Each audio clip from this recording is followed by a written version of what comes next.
Es curioso cómo cambiaron cuando se pusieron a leer. Pero algo que dijiste, por supuesto que es democrático que cualquier grupo pida para su beneficio cualquier privilegio, pero no es democrático establecer la desigualdad ante la ley. Porque nosotros, y todo el mundo, si se le pregunta objetivamente, ¿quieres tú tener menos privilegios que los demás ciudadanos? ¿Quieres tú tener inferioridad en el trato que da la ley? Todo el mundo va a decir que no, que quiere igualdad ante la ley. Y yo te puedo asegurar que si no estuviese basada la democracia en lo que los griegos llamaban isonomía, que es igualdad ante la ley, nunca se hubiera aceptado la democracia, porque nadie quiere estar en condición de inferioridad de derechos de los demás. Así es que ese es el límite de la democracia, y eso no se ha percatado mucha gente, que la democracia tiene límites, y ese límite es el derecho de las personas que componen esa sociedad. Porque la democracia no tiene derecho, por ejemplo, a esclavizar a una minoría. Y esas acusaciones de antidemocracia que se dicen, realmente es la misma técnica que se utiliza de decir que una cosa es lo que no es y luego criticar lo que esa cosa no es. No puede ser más democrática la propuesta de reforma por dos razones fundamentales. Una es que se está haciendo uso del derecho que la Constitución da a por lo menos 5,000 ciudadanos empadronados para proponer esta iniciativa. Esa es una disposición enteramente democrática porque le está dando a los ciudadanos en general la oportunidad de proponer reformas constitucionales. Pero lo que la hace todavía más democrática es que lo que se pretende es que se consulte a todos los ciudadanos, que se consulte a todo el país si están de acuerdo con ello. Ahora, los antidemócratas pretenden impedir que se llegue a la consulta popular. ¿Y cómo están tratando de impedirlo? Con toda esta serie de audiencias que, por cierto, no están contempladas ni en la Constitución ni en la Ley de Régimen Interior del Congreso como el tratamiento de una propuesta de reforma constitucional, pero que también en un procedimiento democrático se abrió para que todos se manifiesten. Pero ellos sí tienen una posición enteramente antidemocrática. Ellos no quieren que se llegue a la consulta popular, no quieren que se oiga al pueblo, no quieren que el pueblo se manifieste. Entonces, eso sí es enteramente antidemocrático. Entonces, nos acusan a nosotros de aquello que ellos son. Porque si fueran demócratas, lo primero que dirían, sí, que nos oigan a todos y que todos podamos emitir un voto en una consulta popular para decir si estamos o no de acuerdo. Eso es democracia. Lo que ellos hacen es antidemocracia.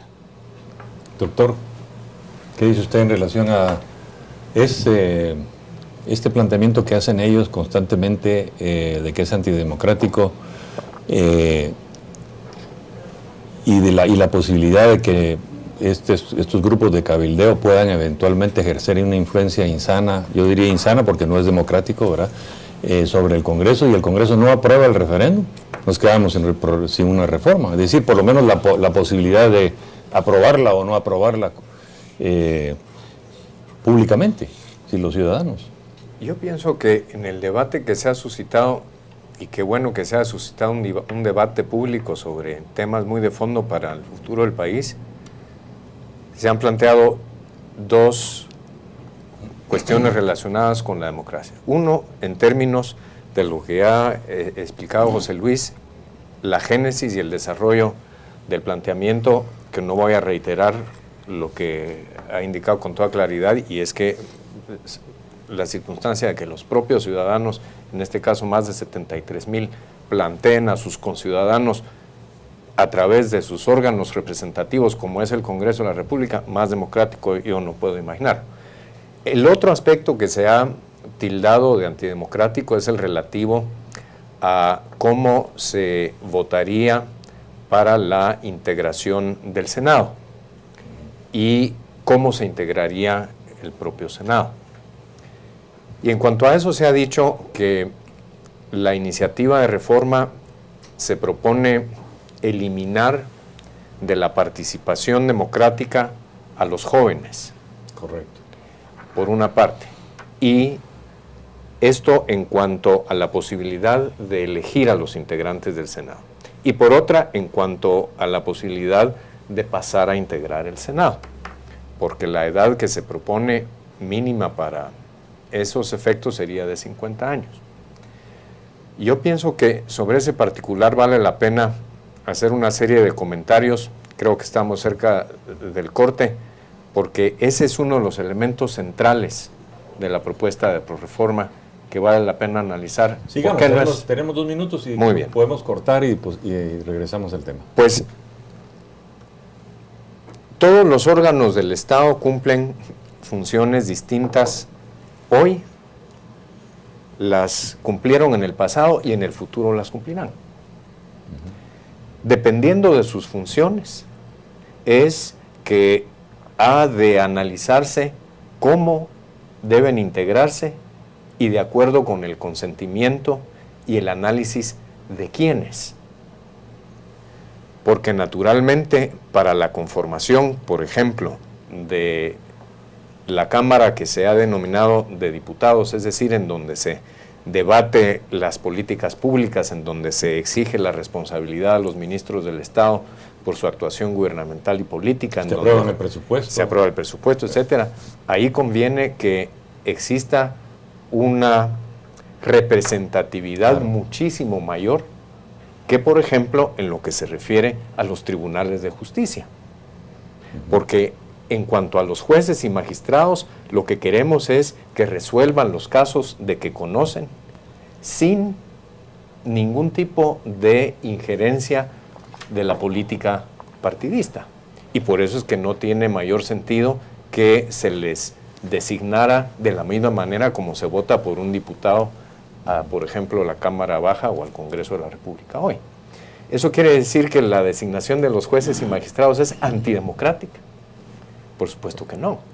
Lo que ocurre es que sus funciones son de tal naturaleza y de tales características que los métodos de designación que serían ideales para que esas funciones se realicen bien son otros. Y entonces este Senado que se ha propuesto tendría como funciones la de promulgar y, diría yo, conservar tan útil para el conglomerado social como sea posible las reglas del derecho privado. ¿Qué quiere decir derecho privado? Las reglas de acuerdo con las cuales todos los ciudadanos interactuamos entre sí. Quien compra un par de zapatos está sujetando su interacción con el vendedor del par de zapatos a ciertas reglas del derecho privado. Quien firma una letra de cambio, igual quien organiza una empresa comercial, quien contrae matrimonio, quien adquiere una propiedad, quien firma un testamento, todos ellos están actuando e interactuando con otros ciudadanos, coordinándose para generar prosperidad y para lograr sus objetivos en la vida pacíficamente bajo las reglas del derecho privado. Estas son fundamentales para que un país se desarrolle. Nos quedamos en el derecho privado y regresamos.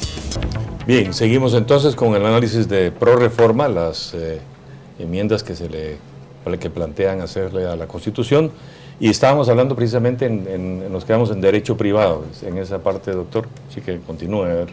Sí, les decía pues que las competencias del Senado están enfocadas a la promulgación y a la conservación del derecho privado, porque es fundamental para que las personas podamos interactuar y coordinarnos en todos los aspectos de nuestra vida. Y entonces, si uno se pregunta, bueno, ¿qué elementos de validez conviene que se exija para los contratos? Si uno se pregunta, ¿qué características deberían definir un pagaré y distinguirlo de una letra de cambio?